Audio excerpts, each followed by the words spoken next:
Module 2, Preparation for Training. Lesson 2, Setting Realistic Training Goals. Welcome to the second lesson of Module 2 of the PAW Trainer course on dog training. In today's lesson, we will discuss the importance of setting realistic training goals for your dog.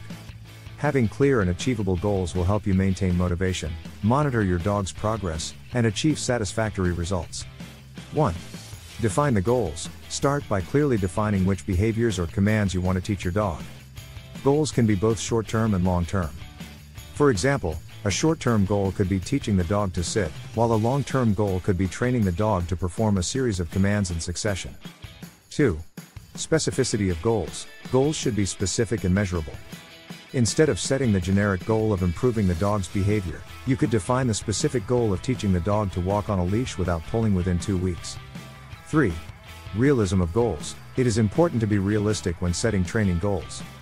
Consider your dog's temperament, age, and abilities. Do not expect your dog to learn complex commands in a very short time.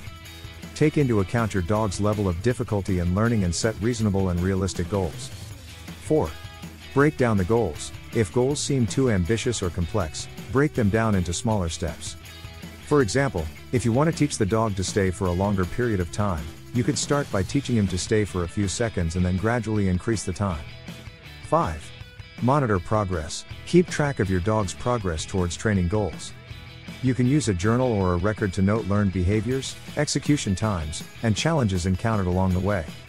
This will help you assess progress and identify any areas where more time and effort are needed. 6.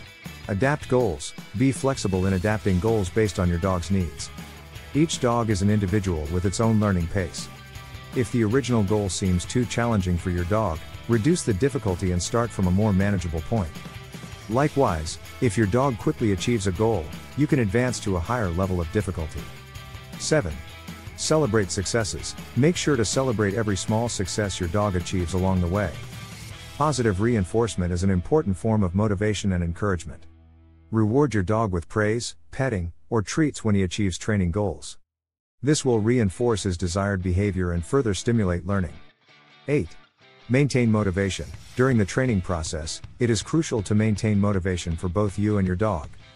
Recognize progress, even if it's small, and focus on the positive aspects of training.